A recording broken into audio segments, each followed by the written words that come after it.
ओम शांति। आज बाबा के 16 जून के महावाक्य हैं। शिव बाबा ने कहा, मीठे बच्चे, तुम्हारा पहला पहला सबक है, मैं आत्मा हूँ, शरीर नहीं। आत्म अभिमानी होकर रहो तो बाप की याद रहेगी। मीठे बच्चे, तुम्हारा पहला पहला पाठ है, मैं आत्मा हूँ, शरीर नहीं। आत्म अभिमानी होकर रहो तो बाप की याद रहेगी। प्रश्न है, तुम बच्चों के पास कौन सा गुप्त खजाना है जो मनुष्यों के पास नहीं है? तुम बच्चों के पास कौन सा गुप्त खजाना है जो मनुष्यों के पास नहीं है? तो बाबा ने कहा, तुम्हें भगवान पढ़ाते हैं, उस पढ़ाई की खुशी का गुप्त खजाना तुम्हारे पास है। तुम जानते हैं, हम जो पढ़ रहे हैं भविष्य अमर लोक के लिए, ना कि इस मृत्यु लोक के लिए। बाप कहते हैं, सवेरे सवेरे उठकर घूमो फिरो, सिर्फ पहला पहला पाठ पक्का करो तो खुशी का खजाना जमा होता जाएगा। बाबा ने कहा, तुम्हें भगवान पढ़ाते हैं, उस पढ़ाई की खुशी का गुप्त खजाना तुम्हारे पास है। तुम जानते हैं, हम जो पढ़ रहे हैं भविष्य अमर लोक के लिए, ना कि इस मृत्यु लोक के लिए। बाप कहते हैं, सवेरे सवेरे उठकर घूमो फिरो, सिर्फ पहला पहला पाठ पक्का करो तो खुशी का खजाना जमा हो जाएगा। ओम शांति। बाप बच्चों से पूछते हैं, बच्चे आत्म अभिमानी हो बैठे हो, अपने को आत्मा समझ बैठे हो। हम आत्माओं को परमात्मा बाप पढ़ा रहे। बच्चों को यह स्मृति आई है, हम देह नहीं आत्मा है। बच्चों को देही अभिमानी बनाने के लिए ही मेहनत करनी पड़ती है। बच्चे आत्म अभिमानी रह नहीं सकते, घड़ी घड़ी देह अभिमान में आ जाते हैं। इसलिए बाबा पूछते हैं, आत्म अभिमानी हो रहते हो? आत्म अभिमानी होंगे तो बाप की याद आएगी। अगर देह अभिमानी होंगे तो लौकिक संबंधी याद आएंगे। पहले पहले यह शब्द याद रखना पड़े, हम आत्मा हैं, मुझ आत्मा में ही 84 जन्मों का पाठ भरा हुआ है। यह पक्का करना है, हम आत्मा हैं। आधा कल्प तुम देह अभिमानी हो रहे हो। अभी सिर्फ संगम युग पर ही बच्चों को आत्म अभिमानी बनाया जाता है। अपने को देह समझने से बाप याद नहीं आएगा। इसलिए पहले पहले यह पाठ पक्का कर लो, हम आत्मा बेहद बाप के बच्चे हैं। देह के बाप को याद करना कभी सिखलाया जाता है क्या? अब बाप कहते हैं, मुझ पार लौकिक बाप को याद करो। आत्म अभिमानी बनो। देह अभिमानी बनने से देह के संबंध याद आएंगे। अपने को आत्मा समझ और बाप को याद करो, यही मेहनत है। यह कौन समझा रहे? हम आत्माओं का बाप, जिनको सब याद करते हैं। बाबा आओ, आकर इस दुख से लिबरेट करो। बच्चे जानते हैं इस पढ़ाई से हम भविष्य के लिए ऊंच पद पाते हैं। अभी तुम पुरुषोत्तम संगम युग पर हो।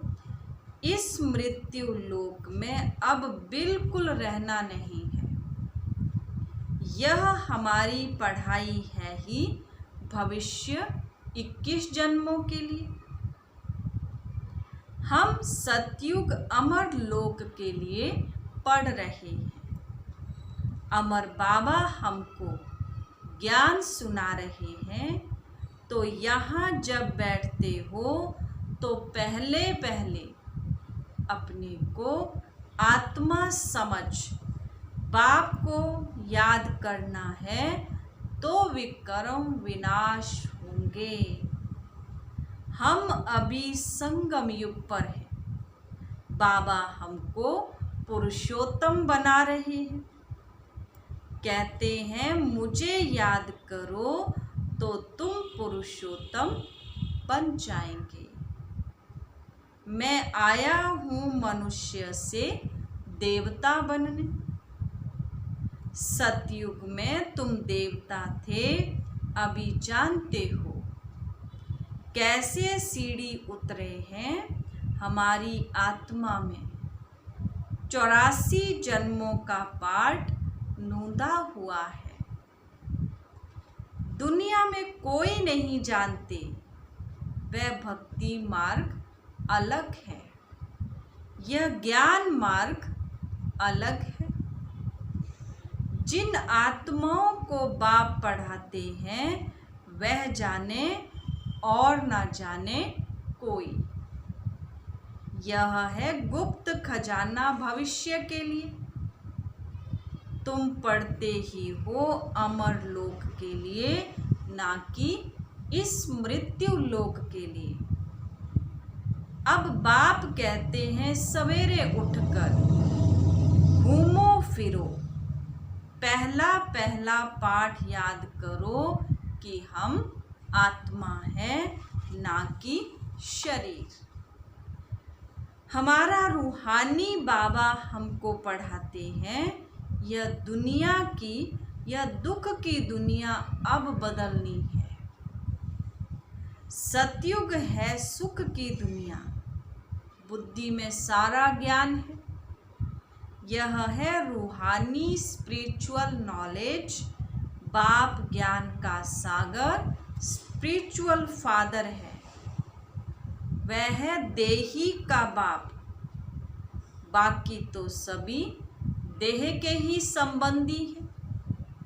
अब देह के संबंध तोड़ एक से जोड़ना है।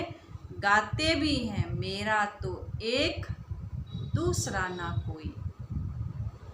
हम एक बाप को ही याद करते हैं, देह को भी याद नहीं करते। यह पुरानी देह तो छोड़नी है। यह भी तुमको ज्ञान मिलता है, यह शरीर कैसे छोड़ना है। याद करते करते शरीर छोड़ देना है। इसलिए बाबा कहते देही अभिमानी बनो। अपने अंदर घोटते रहो। बाप बीज और झाड़ को याद करना है। शास्त्रों में यह कलह वृक्ष का वृतांत है। यह भी बच्चे जानते हैं, हमको ज्ञान सागर बाप पढ़ाते हैं। कोई मनुष्य नहीं पढ़ाते। यह पक्का कर लेना है, पढ़ना तो है ना। सतयुग में भी देहधारी पढ़ाते हैं, यह देहधारी नहीं है। यह कहते हैं मैं पुरानी देह का आधार ले तुमको पढ़ाता हूँ। कल्प कल्प मैं तुमको ऐसे पढ़ाता हूँ, फिर कल्प बाद भी ऐसे ही पढ़ाऊँगा। अब मुझे याद करो तो तुम्हारे विक्रम विनाश होंगे। मैं ही पतित पावन हूँ, मुझे ही सर्वशक्तिमान कहते हैं, परंतु माया भी कम नहीं है, वह भी शक्तिवान है। कहाँ से गिराया है अब याद आता है ना। 84 के चक्र का भी गायन है। यह मनुष्यों की ही बात है, बहुत पूछते हैं जानवरों का क्या होगा। अरे यहाँ जानवर की बात नहीं है, बाप भी बच्चों से बात करते हैं। बाहर वालों को बाप को जानते ही नहीं है, तो वह क्या बात करेंगे। कोई कहेंगे हम बाबा से मिलने चाहते, अब जानते कुछ भी नहीं। बैठकर उल्टे सुलटे प्रश्न करेंगे। 7 दिन का कोर्स करने के बाद भी पूरा समझते नहीं कि यह हमारा बेहद का बाप है। जो पुराने भक्त हैं, जिन्होंने बहुत भक्ति की हुई है, उनकी बुद्धि में तो ज्ञान की सब बातें बैठ जाती हैं। भक्ति कम की होगी तो बुद्धि में कम बैठेगा। तुम हो सबसे जास्ती पुराने भक्त। गाया भी जाता है भगवान भक्ति का फल देने के लिए आते हैं, परंतु किसको यह पता थोड़ी है। ज्ञान मार्ग और भक्ति मार्ग बिल्कुल ही अलग है। सारी दुनिया है भक्ति मार्ग में, कोटों में कोई आकर यह पढ़ते हैं। समझानी तो बहुत मीठी है। 84 जन्मों का चक्र भी मनुष्य ही जानेंगे ना। तुम आगे कुछ नहीं जानते थे, शिव को भी नहीं जानते थे। शिव के मंदिर कितने ढेर हैं। शिव की पूजा करते, जल डालते, शिवाय नमः कहते। क्यों पूजते हैं कुछ भी पता नहीं है। लक्ष्मी नारायण की पूजा क्यों करते, वह कहाँ गए कुछ पता नहीं। भारतवासी ही हैं जो अपने पूज्य को बिल्कुल नहीं जानते। क्रिश्चियन जानते हैं क्राइस्ट फलाने संबत में आया, आकर स्थापना की।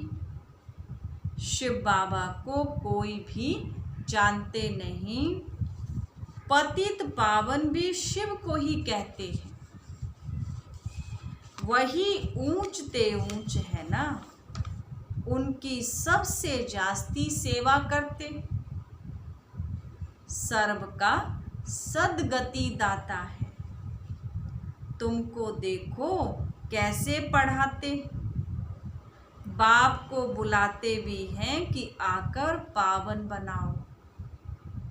मंदिर में कितनी पूजा करते,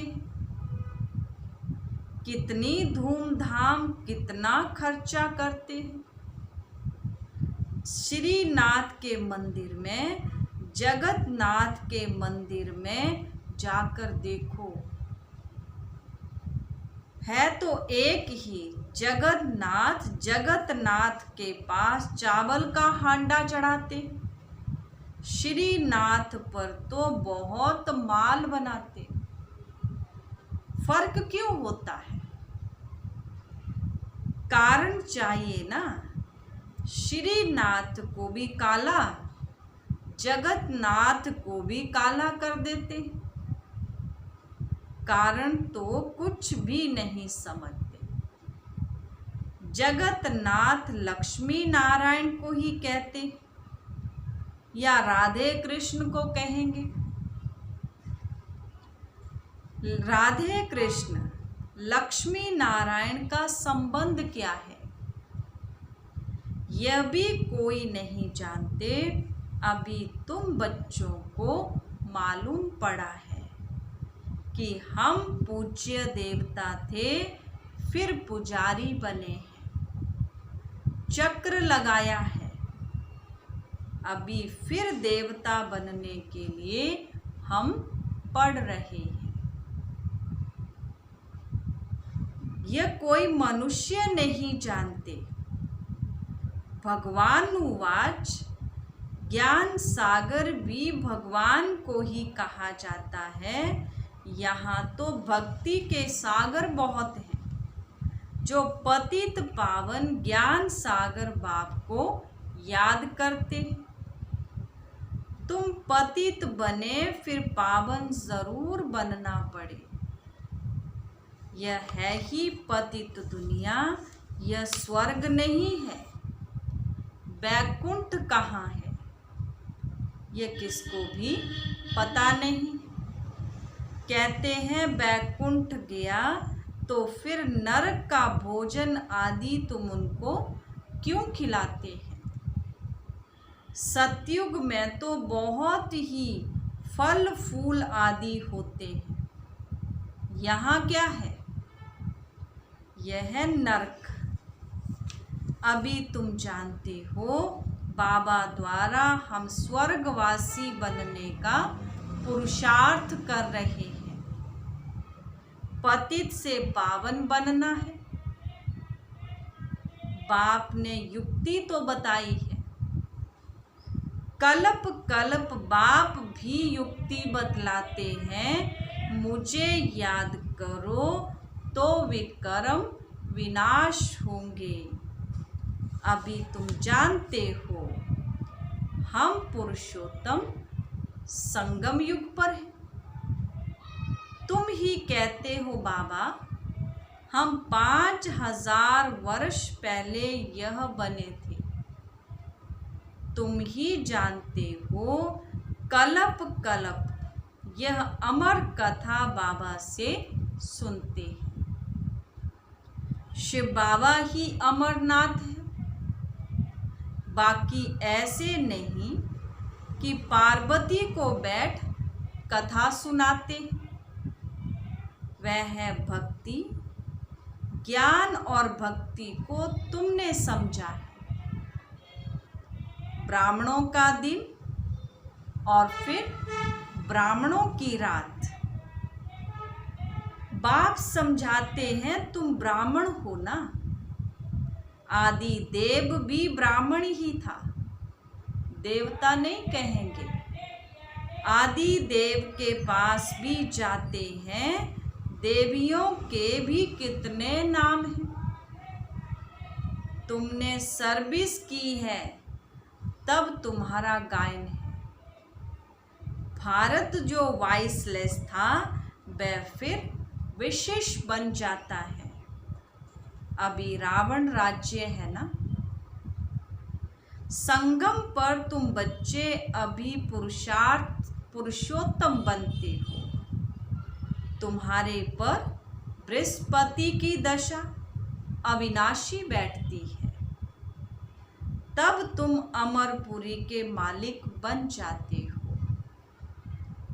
बाप तुम्हें पढ़ा रहे हैं। मनुष्य से देवता बनाने के लिए।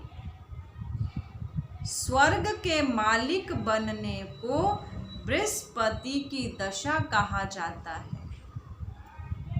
तुम स्वर्ग अमरपुरी में तो जरूर जाएंगे, बाकी पढ़ाई में दशाएं नीचे ऊपर होती रहती हैं, यह भी भूल जाती। बाप ने कहा है मुझे याद करो। गीता में भी है, भगवान उवाच, काम महाशत्रु है। पढ़ते भी हैं परंतु विकार को जीतते थोड़े हैं। भगवान ने कब कहा? 5000 वर्ष हुआ। अब फिर भगवान कहते हैं काम महाशत्रु है, इन पर जीत पानी है। यह आदि मध्य अंत दुख देने वाला है। मुख्य है काम की बात, इस पर ही पतित कहा जाता है। अभी पता पड़ा है यह चक्र फिरता है। इस पतित बनते हम पतित बनते हैं, फिर बाप आकर पावन बनाते हैं। ड्रामा अनुसार बाबा बार बार कहते हैं, पहले पहले अलफ की बात याद करो।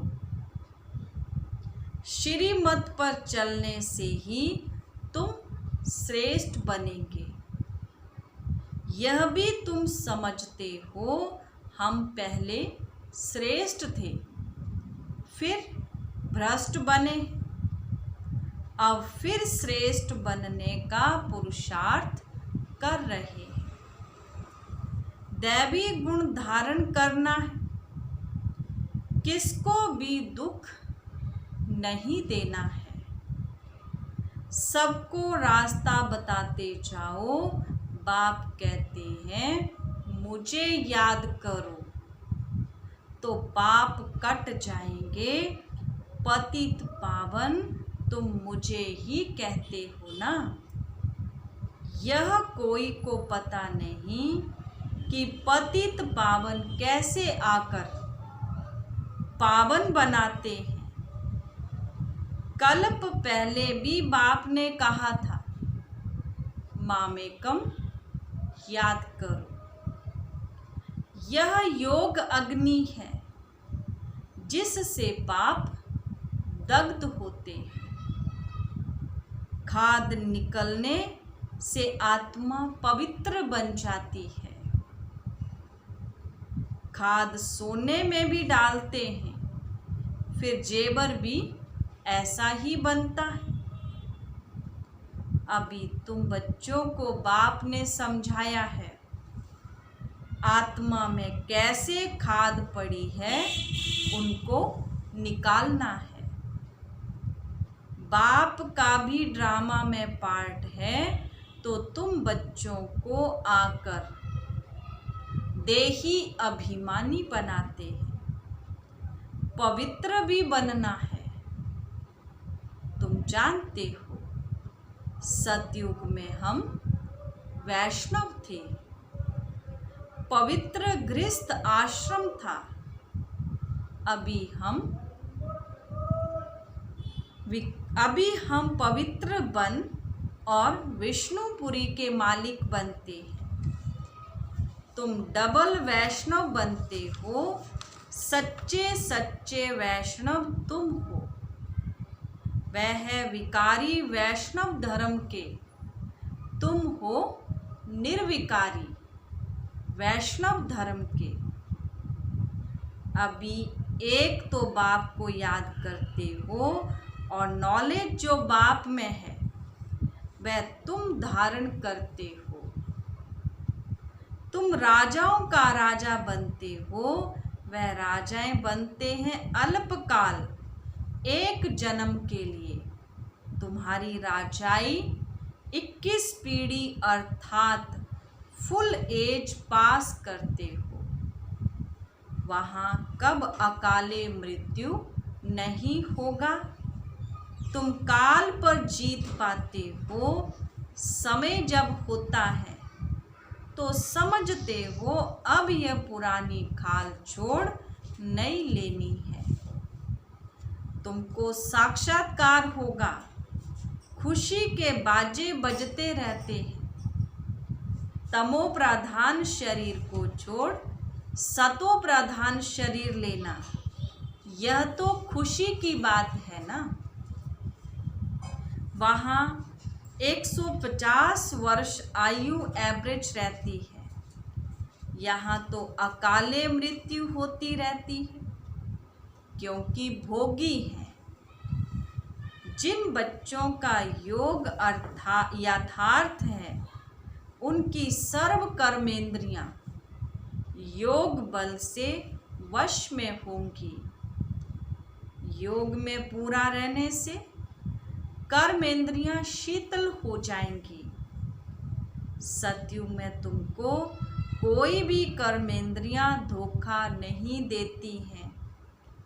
कभी ऐसे नहीं कहेंगे कि कर्मेंद्रियां वश में नहीं है। तुम बहुत ऊंचते ऊंच पद पाते हो, इसको कहा जाता है बृहस्पति की अविनाशी दशा। बृहस्पति मनुष्य सृष्टि का बीज रूप है ना। बीज है ऊपर में, उनको याद भी ऊपर में ही करते हैं। आत्मा बाप को याद करती है।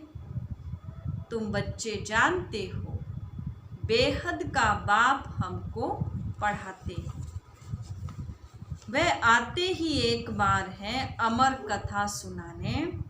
अमर कथा कहो, सत्यनारायण की कथा कहो, उस कथा का भी अर्थ नहीं समझते। सत्यनारायण की कथा से नर से नारायण बनते हैं। अमर कथा से तुम अमर बनते हो। बाबा हर एक बात क्लियर कर समझाते हैं। अच्छा, मीठे मीठे सिकिलदे बच्चों प्रति माता पिता बाप दादा का याद प्यार और गुड मॉर्निंग। रूहानी बाप की रूहानी बच्चों को नमस्ते।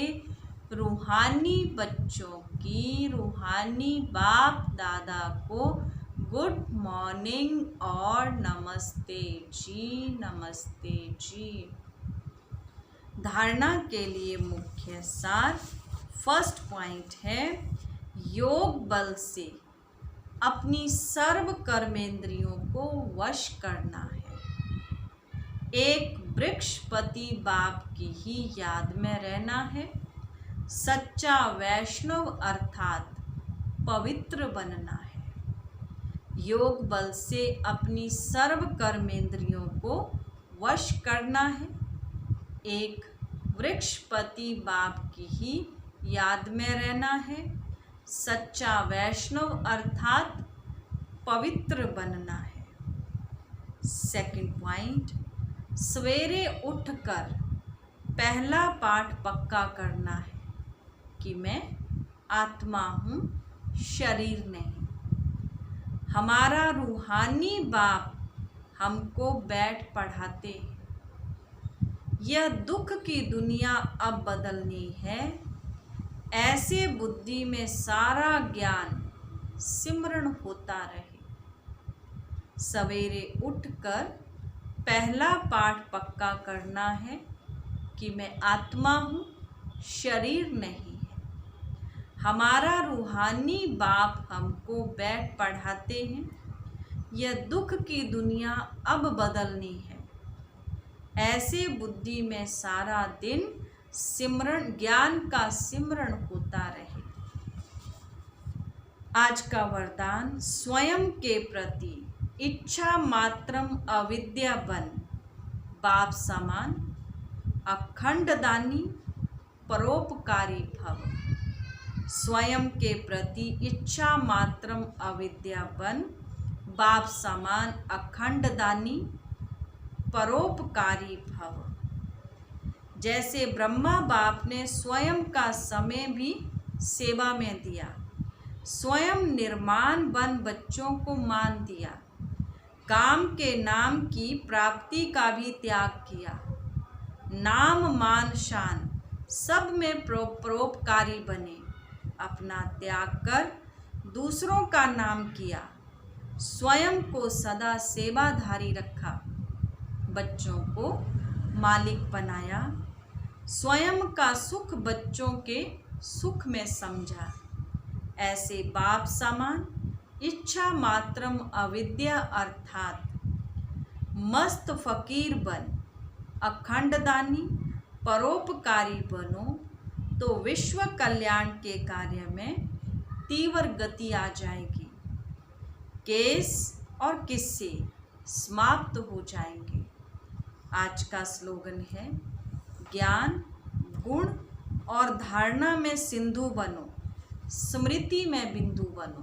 ज्ञान गुण और धारणा में सिंधु बनो, स्मृति में बिंदु बनो। अच्छा जी, ओम शांति।